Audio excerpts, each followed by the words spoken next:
We all search for things to do when we're bored. And that's what pushed me to enroll in online classes. One of those was social psychology. It has been amazing, by the way, which could be a topic for another day. Aside from online classes, another thing that curbed my boredom was playing games with my friends. And I'm pretty sure you know what game I'm talking about. If you guessed Among Us, then you're correct. I've played Among Us since late August, and by September, I decided to make a Discord account because I kept meeting fun people there who, unfortunately, I lost touch with. So, to make sure that that doesn't happen again, I ask if they have Discord so they can add me or I'll add them, whichever works. Now, I met this person and we've been talking for weeks now. I guess a little over a month, perhaps. And sometimes he'd comment on call how other players are, well, he basically said the R word.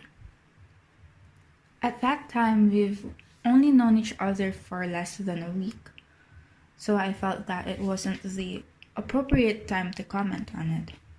So I said to myself, if he does it another time, then I'd say something about it. I have to. And he did. He said the R word again on call with other people. And at this point, I knew I had to speak up. I didn't call him out during the call because I didn't want to embarrass him. I'm a firm believer that whenever you have to criticize someone, you should do it in the right time, right place, with the right attitude. So I decided to talk to him about it in private, in chat most likely. So before our game ended, he gave off one last comment. He said that some of the players we played with are disabled and handicapped. I don't know what his thinking was, why he said that, but I gave him a chat right after. Basically, I told him not to use the R word anymore and to stop using these terms in a derogatory manner. He apologized. Now I'm not sure if he'll follow through, but I'm giving him the benefit of the doubt. The ball is in his court now. I did my part raising awareness, educating him, and I'm glad I did. That I stood up and said something. So why am I telling you this? It connects to the first thing I said. I enrolled in an online class, and one of the projects the class has is the Day of Compassion. Try to be compassionate for 24 hours. But I did not want to do the basic stuff like doing acts of service because I'd know that I'm doing it for the sake of the assignment. It would feel insincere in my part. Besides, if I'm going to do this project, I wanted my contribution to have an impact. I'm a special education advocate. Therefore, I wanted to do something along the lines of SPED. But there are a lot of topics, interesting ones, that SPED has to offer. How do I know which one to choose?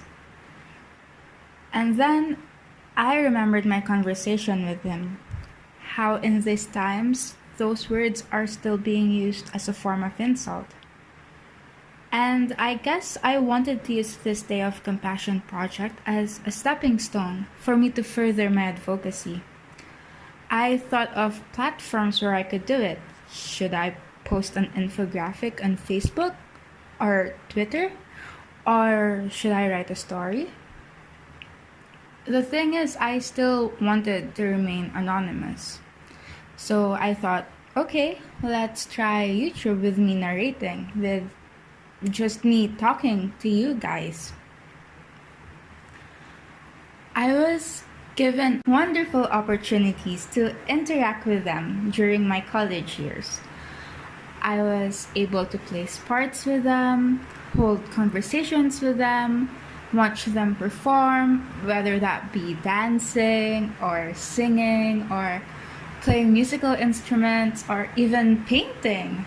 They're such talented people. And I was able to teach them like functional reading, functional life skills. But while I'm teaching them, they're also teaching me. They've taught me how to be more compassionate, more patient, more understanding. They're such beautiful people with pure souls. Which is why it hurts me whenever I see people mocking them, or using them as memes, or using these terms as insults. But you know what? This also gave me the courage to stand up for them. They have their voice. It's just a matter of them being heard. And as an advocate, that's what I'm here for, to amplify their voices so they can be heard. The R word is a big no-no, even if people tend to say it to describe something that is inadequate or ridiculous. So sure, some might not even be directed towards those with intellectual disability or towards the community per se, but it's not harmless. It's not harmless. One should not even use this term in a derogatory manner, not in humor or frustration. It makes people with disabilities feel that they are unworthy, that they don't belong. It's a word, a tool that furthers the discrimination towards them. So how should we treat them?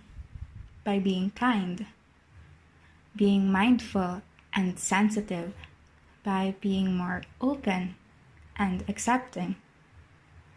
And I hope that through this video, it helps raise awareness on why we shouldn't use the R word anymore. To not use terms that are hurtful, insulting, disrespectful towards the PWD community. I'm not sure if this video would get that much traction, but I'd be happy if a handful of people would be able to see this, that some of them, some of you, will have a change of attitude perhaps, and then you'd share this knowledge with your friends, family, your inner circle basically. And I'd be happy then, because we pass it on like a ripple effect. And little by little, we change the attitude of people around us. The world, maybe, hopefully, towards people with disabilities. And by raising awareness, it helps in creating a more accepting and inclusive society for people with disabilities.